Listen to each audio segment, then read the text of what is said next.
A friend of mine showed me how to use Google Maps. I'm sure you've seen it. It lets you use satellite images to look at all locations over the world. A few years ago, I was in a car accident. Since then, I really don't leave the house that often. It's difficult, and the idea of seeing a car drive by me makes me feel lightheaded. I was fascinated by the fact that I could see all over the world, almost like being there. I could virtually walk down the streets, and it almost felt like I was really there. I became instantly hooked. It gave me a real eye on the world, and I could go to almost any major city. And I did. I'd seen streets in China, Japan, Germany, England. So many places. I'd even gone to tourist attractions like the Great Barrier Reef and Dracula's Castle. My favorite was to go to random places in major cities and see how many people and animals I could find. The faces of the people were always blurred to protect their privacy, but it was still enjoyable to see them out there, enjoying their life, walking like it was no big deal. She must have good taste. I laughed. I zoomed in closer and noticed the grey bag she carried on a grey and purple shoulder strap. She was walking in a relaxed manner, one hand trailing the wall beside her. I bet if I could have seen her face, I would see that she was smiling. I began to feel a little sad. I let my hands fall onto the arms of my wheelchair and looked at her for a minute more. I wished that I could be there, walking so carefree with her. That wouldn't happen though until I died. I was stuck in this chair. I sighed and zoomed out of Tokyo. Enough of this for tonight. I turned off the computer and went to bed. The next morning I got up early and decided to look around Paris. Paris was always fun. I liked the look of the city, with all of the old, beautiful buildings and so many people to watch. I randomly zoomed to an area and saw a street, lined with old bricks buildings, a few small shops, and an old tan brick church. Ahead was an intersection, and dozens of people walked by. A balding businessman walked quickly past, looking back at an old woman, hair covered with a scarf, carrying a large purse. A curvy woman in black pants that were too tight stared into a store window, and two women led a group of small children around a corner. I spun the view around a few more times, and then saw something peculiar. Sitting on the bench at the bus stop were two people. One of them was a young woman with her feet stuck in front of her in a relaxed manner. She was wearing a pair of red sneakers, like my own. I was startled for a moment as I noticed the black pants, white t-shirt, and a black hooded jacket. Her dark brown hair was tied loosely behind her head. A grey bag sat on the bench beside her, the shoulder strap hooked over her shoulder. This is crazy, I thought. It can't possibly be the same woman. This is a different country. Different continent even. How could it be her? This was stupid. It wasn't as if these were live photographs. They were taken ahead of time and then stored.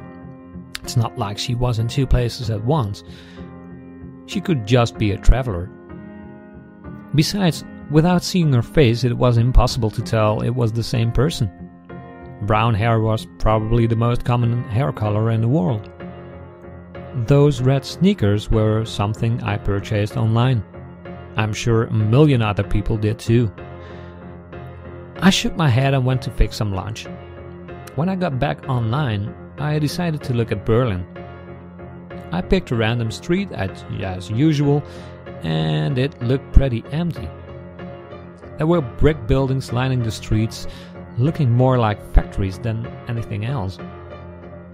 There were also empty lots, full of long grass and piled gravel. There wasn't much to see at all, really.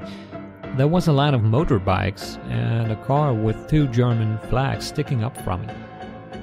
After more searching, I found one kid. He looked like he was dressed for school, a jacket thrown over his back. He was intently looking at some kind of mobile device. I was disappointed. I started to leave, but then I caught something out of the corner of my eye. I turned the view, and there they were, those damned red sneakers. She was standing on the street corner next to some kind of signpost. She had a hand on the post, looking down the street, as if waiting to cross the street. I stared, in shock. How could she be there too? Even if she was traveling, there's no way I could find her every time. Even finding her in Paris would have been one heck of a coincidence, but this was crazy. Was this some kind of joke? Had Google decided to play a prank on its users that used their product so much? It would have been a great joke. I did a quick search looking for a note about a woman that shows up like Waldo. There was nothing. I looked through articles about strange things you can see on Google Maps, but none of them mentioned the woman that travels the world with you. This was crazy. I had my self-imposed isolation driven me mad? Had I become so lonely that I created a hallucination for myself? Leaving the Berlin image on my screen, I sent a text message to a friend, asking him to look at the locations. I asked him if he saw the same woman. Then I waited, hands sweating, heart thumping in my chest. I jumped when my phone beeped with a return text message 10 minutes later. The text read, "I see the lady you're talking about in Berlin. I didn't see her in Paris or Tokyo. Is this some kind of game or what? Are you okay?" I didn't respond, instead returning to the locations in Tokyo and Paris. There she was. She was there, but it was different. She no longer sat on the bus stop bench in Paris. She was standing in front of it, looking for something in her bag. In Tokyo, she was blocks away, squatting down to pet that calico cat. I shivered. Who was she? What was happening? I switched the map to Brussels. It was another city street. It was lined with old-looking buildings, with shops on the ground level, and what I guessed was apartments above.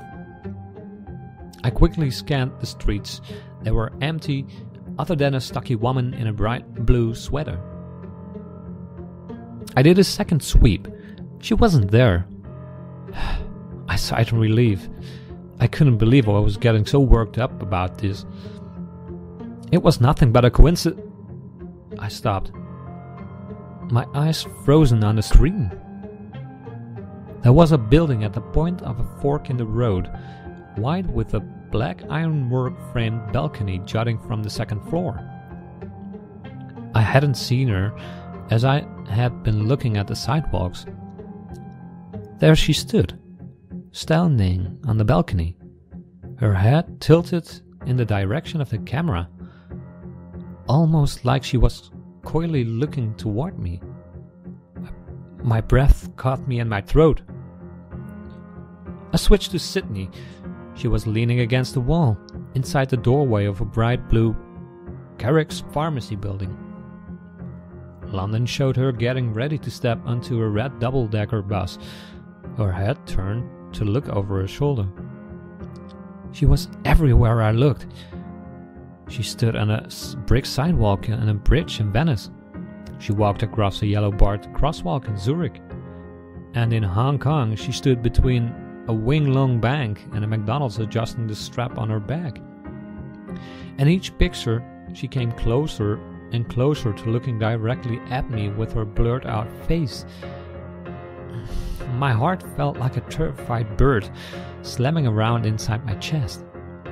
I couldn't catch my breath. I wasn't sure what to do.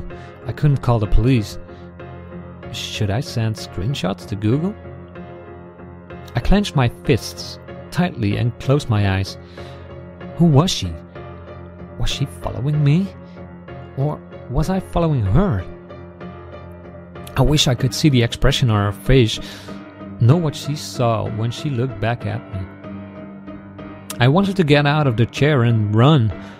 Why is it that the only thing that made me feel free again was the thing that made me feel even more trapped? I had to know. I typed in the name of my town and zoomed onto a random street. It was a couple miles from my house. The gates to the city park were shown in the clarity of daylight, despite it being night there. There she was. There she was. She was only a few miles from my house, standing under the ironwork arch that stated the name of the park. She looked directly at the camera, directly at me. I felt like I might throw up. She was near me, and she was watching me. She was coming for me. What did she want? I typed in the name of the apartment complex where I live. I could see the outside of the building. The parking lot was full of cars, and there were a few blurred out children on the playground. I searched everywhere for her. She wasn't in the parking lot or on the sidewalks, not hiding between the buildings or standing on the playground. I even scanned each of the cars behind the bushes and each of the blurred windows. She wasn't there. I curled tightly around myself and lay my head down on the desk. This place was safe. I didn't leave the apartment anyway. I would never use Google Maps again. I would never see her again. She could stay at the park for all I cared. I smiled to myself and I was surprised to find a tear slipping down my face. I'm safe, I said to myself in a whisper. It felt good to hear it out loud. I'm safe! As I said it, there was a knock at the door. A chill ran down my spine. I had a camera hooked to my computer that showed who was at the front door, which made it easier for me with my mobility issues. I slowly reached for the control to show myself who was outside, but my hand trembled furiously. As I touched the control, I realized my mistake. The last of Google's images that I had seen had only shown the outside of the building, just the outside. I looked at the screen and saw a woman in a white t-shirt, black pants, black hooded jacket, and carrying a grey bag with a purple and grey striped shoulder strap. Of course, there were those red sneakers. She looked directly at the camera, her face still a complete blur. As I tried to stifle a scream, she raised a hand and knocked loudly on my front door.